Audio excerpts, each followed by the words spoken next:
ناظرین، خطہ عثمانیہ کا دور ہماری اسلامی تاریخ کا وہ سنہری زمانہ ہے جو ہمیں اس بات کا یقین دلاتا ہے کہ مسلمان ایک مرتبہ پھر ساری دنیا پر حکمرانی کر سکتے ہیں۔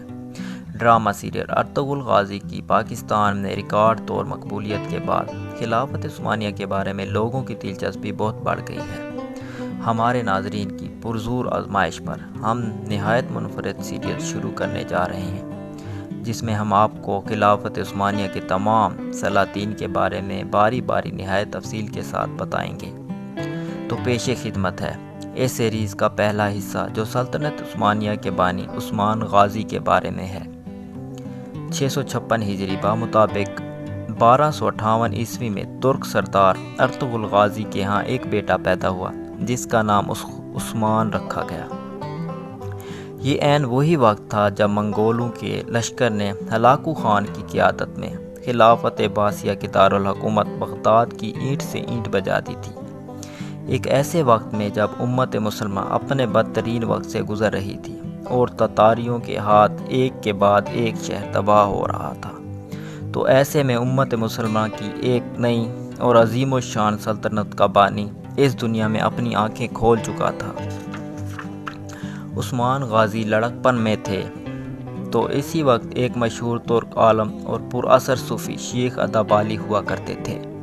شیخ ادابالی عثمان غازی کے والد ارطغرل غازی کے پرانے دوست بھی تھے۔ ادابالی اکثر و بیشتر ارطغرل کے ساتھ بات کرتے۔ عثمان کی دینی تربیت میں شیخ ادابالی کا بھی ہاتھ تھا۔ اس کے علاوہ عثمان غازی کی کئی مرتبہ شیخ ادابالی کے مہمان بنے۔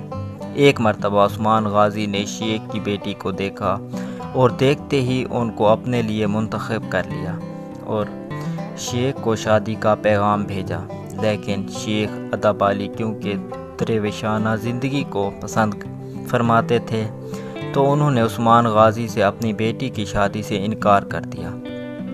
ایک رات عثمان غازی شیخ ادابالی کی درگاہ پر سوئے ہوئے تھے تو انہوں نے ایک خواب دیکھا۔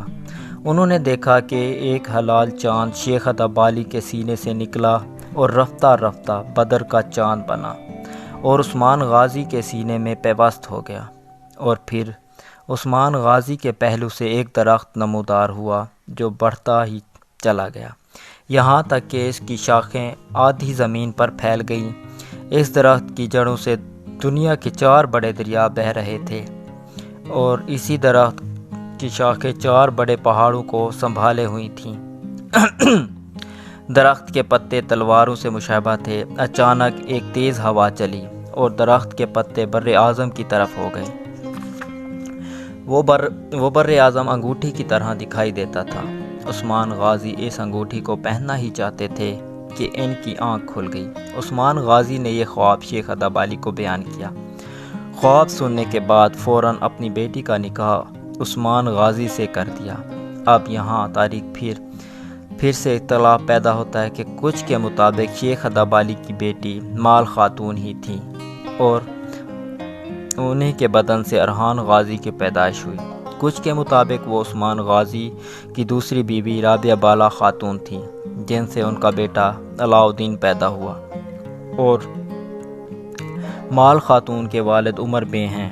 بہرحال اس خواب سے سبھی متفق ہیں۔ یہ خواب عثمان ڈریم کے نام سے جانا جاتا ہے جو خدا کی طرف سے سلطنت عثمانیہ کا خدائی اشارہ تھا۔